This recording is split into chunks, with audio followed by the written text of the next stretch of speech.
que é o livre-arbítrio? É justamente a nossa capacidade de decidir. Então eu acho que essa é um valor que faz a diferença na vida da gente, de ser livre. Agora, essa liberdade, a gente pode achar que tem e não tem, né? Porque ela é muito mais do que deliberar. Hoje eu vou usar uma camisa azul, hoje eu vou usar um sapato. Não. Existe uma liberdade que antecede as minhas escolhas. Essa liberdade está diretamente ligada àquilo que nós falamos no início do programa, que é a graça do Cristo em nós. Cristo nos liberta. Você já deve ter escutado falar muito isso, né? Mas o que é que Cristo nos liberta? A ação de Cristo sobre nós é justamente para nos libertar de todas as amarras que Adão nos deixou por causa do erro cometido. Não entra nem em questão aqui, minha gente, o que é o pecado original, como foi que ele surgiu, não. Vamos esquecer dessa questão e vamos apenas considerar o ser humano como alguém limitado. Vamos falar de uma antropologia mais prática, mais concreta para a gente entender. Eu sou limitado. Eu sofro de limites. Já falei sobre isso algumas vezes. O limite é positivo e é negativo. Ele me proporciona coisas boas, porque ao saber que eu sou limitado, eu sou mais cuidadoso comigo, né? Se eu sei que minha mão queima, eu vou evitar de colocá-la no fogo. Isso é um limite que eu tenho. Não é ruim. É apenas um fato que me coloca num cuidado. O limite me faz cuidar. Tudo bem. Agora, quando eu tenho os limites de Adão dentro de mim, eu preciso cuidar para que esses limites não me limitem ainda mais com o tempo. Quais são os limites de Adão em nós? As consequências do pecado. O nosso ciúme, a nossa inveja, a nossa injustiça, tudo aquilo que naturalmente a gente faz e que nos torna piores do que nós já somos muitas vezes, né? É como se você julgasse para dentro de você uma série de situações ruins que vão ainda realçando mais os nossos defeitos. Tudo bem, eu sofro de limites, você sofre de limites. Esses limites nascem e giram em torno dos nossos pecados, mas a graça de Cristo é justamente para nos libertar disso. Então a minha vida cristã é cada vez mais a tomada de posse dessas graças que me ajudam a controlar esses limites. E aí entra a liberdade. Quando eu falo que eu sou capaz de fazer escolhas no meu dia a dia, eu tenho que entender então que existe uma liberdade que me foi dada por Deus e que eu preciso zelar por ela. Que é justamente lá quando a minha consciência ela fica iluminada para eu ser capaz de identificar o que é certo e o que é errado. E isso é o livre-arbítrio. Quando você é posicionado diante do certo e do errado, e você pode escolher. Você é livre para escolher. Só que em muitas situações, o pecado já fez tanto estrago que a pessoa já perdeu a capacidade de escolher. Ela sabe que aquilo faz mal para ela, mas ela não consegue mais dizer não àquilo. Então você identifica que essa liberdade mais profunda, que é a ação de Cristo em nós, a pessoa não está permitindo que ela aconteça. Então ela está se privando de viver essa libertação. Eu acho interessante porque às vezes você encontra pessoas em que você é capaz de identificar tudo o que é melhor para ela, não é assim? Às vezes você tem um irmão lá na sua casa, meu Deus do céu, se meu irmão fizesse assim, se ele escolhesse desse jeito, se ele parasse com isso, ou se ele começasse aquilo, a vida dele ia ser tão melhor. Mas por que ele não faz? Porque muitas vezes ele está impedido até mesmo de identificar o que é melhor para ele. Gente, são as amarras mais cruéis que um ser humano pode viver na vida, que é justamente ele não saber identificar o que é melhor para ele. Muitas pessoas se destroem assim, porque elas não são, elas perderam a luz dos olhos. elas estão tão mergulhadas nas suas misérias, que elas perderam a capacidade de dar passo na direção daquilo que possa reconstruí-las. Falta livre-arbítrio, falta liberdade interior. É igual o drogado.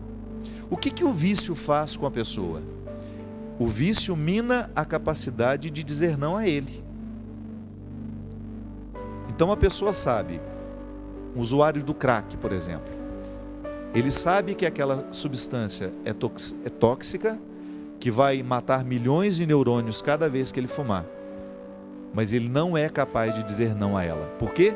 Ele perdeu o livre-arbítrio. A liberdade que Deus colocou nele está lá, mas está sufocada. Porque isso é interessante a gente identificar. Tem uma liberdade que fica sufocada. É a vida que a gente leva que sufoca ou que liberta essa liberdade. Então eu recebi um dom. Deus me quer livre. Eu sou um descendente de Adão que está sob a graça de Cristo. Então eu sou livre. Olha a carta aos Gálatas, que eu gosto demais. É o discurso da liberdade. São Paulo falando de maneira brilhante, que quando Cristo entra na nossa vida, o que Ele faz? Ele quebra todas as amarras que até então nos impediam de ser livre. Então a palavra me liberta, o conhecimento me liberta. A gente falava aqui no início também, que quando a gente conhece, quando a gente estuda, a gente fica livre das amarras dos preconceitos. Se eu começo a mergulhar no conhecimento da teologia, se eu começo a mergulhar no conhecimento da Sagrada Escritura, eu não serei mais amarrado pelos preconceitos que tantas vezes eu tinha antes de conhecer. É igual conhecer o outro, né? Eu achava que aquela pessoa era chata demais. Eu era amarrado nesse preconceito. Nossa, engraçado, eu tinha uma implicância dela, eu tinha antipatia dela, mas depois que eu conheci, o que aconteceu? As amarras da implicância e da antipatia caíram por terra. Eu vi que eu estava enganado. O conhecimento que eu tive daquela pessoa me libertou, me proporcionou um encontro de verdade com o outro. O que Cristo faz com a gente é isso. Ele nos proporciona um encontro com a gente mesmo antes de qualquer coisa.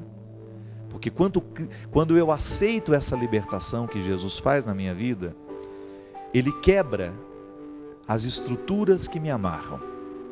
Então eu serei mais livre para amar, eu serei mais livre para perdoar, eu serei mais livre para ser eu mesmo. É o resultado da ação da graça de Deus na nossa vida, provocar liberdade interior em nós. E é até interessante porque só obedece de verdade quem é livre. Pode observar. Se você tem dificuldade de obedecer o outro, é porque talvez você ainda não seja suficientemente livre. Porque é aquela liberdade interior que faz com que você escute o que o outro está lhe propondo como algo que é favorável a você.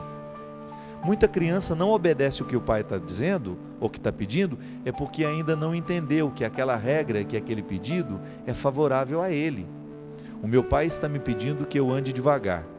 O que na verdade o meu pai está querendo é demonstrar que me ama ao ter esse cuidado comigo. Tem que ter muita liberdade interior para reconhecer o amor do outro. Senão a gente acha que o outro está nos amarrando, que o outro está nos condicionando. É a ação de Deus em nós provocar essa liberdade interior para a gente ter condição de obedecê-lo.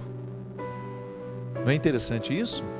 A obediência a Deus passa antes de qualquer coisa, é pela liberdade que Ele provocou em nós. Então tá bom, eu sou livre, e porque sou livre eu sou capaz de obedecer. Não estou amarrado, eu estou aqui livremente porque quis estar aqui. Ninguém me obrigou a vir aqui, eu quero livremente estar aqui. Essa é a postura mais madura que nós podemos ter na vida, minha gente. É quando o outro não nos obriga a absolutamente nada, e nós livremente caminhamos na direção daquilo que a gente considera importante. E também o contrário.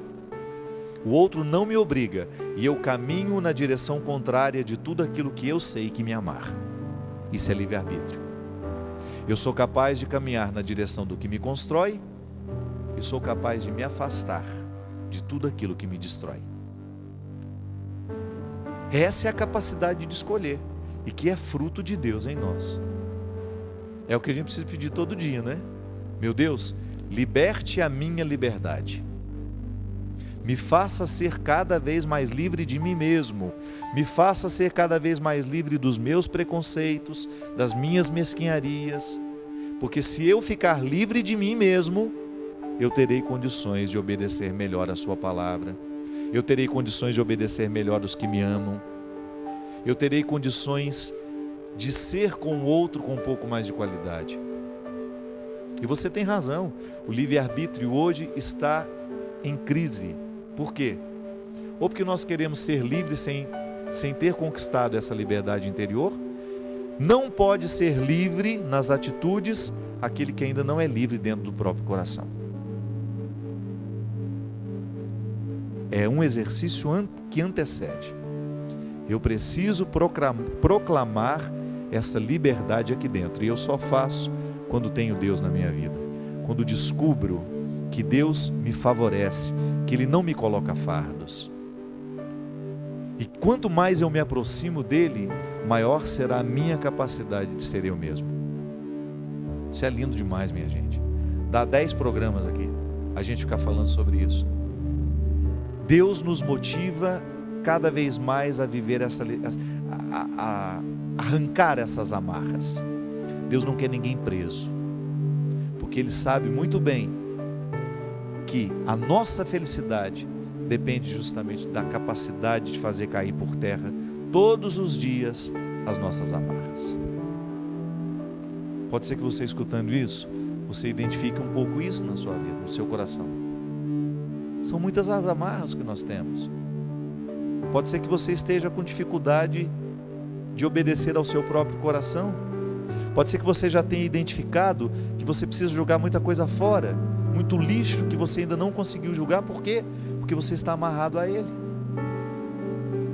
Falta liberdade interior para você olhar, para você se amar um pouco mais, ser capaz de reconhecer que muitas escolhas que você está fazendo estão lhe destruindo, sim. Quebrar o poder do vício, de tudo aquilo que te vicia, de tudo aquilo que te estraga, não é? Dar um passo na direção de uma liberdade que você merece. Você merece. Você carece dessa liberdade. Sua vida será muito melhor. Não é que você vai deixar de ter problemas, é que você vai ter mais condições de lidar com os problemas que tem. Liberdade interior. Essa é a proposta. Essa é a proposta de Deus para a nossa vida. E essa libertação, essa liberdade interior, só acontece dentro de nós quando honestamente nós reconhecemos as nossas escravidões. O primeiro passo para ser livre é reconhecer-se escravo. É verdade, eu estou escravo de muitas coisas ruins. Eu estou escravo de sentimentos ruins. Eu estou escravo de pessoas ruins. E eu quero quebrar isso hoje, pedindo a Deus que me dê essa graça, pedindo a Deus que nos conceda este milagre hoje, de fazer cair por terra tudo aquilo que nos amordaça, tudo aquilo que retira a nossa semelhança com o coração de Jesus. Para a gente ter condições de cantar esse refrão, levá-lo como uma mística de vida. Eu acredito nele. Não foi por acaso que eu fiz. Ele é simples, mas ele me fala muito. Eu quero ter um coração semelhante ao coração de Jesus. E ele era livre. Ele era livre para chegar perto de quem ele quisesse. Ele não tinha medo de se aproximar das prostitutas. Ele não tinha medo de se aproximar dos miseráveis, dos doentes, dos bandidos. Porque ele sabia quem ele era.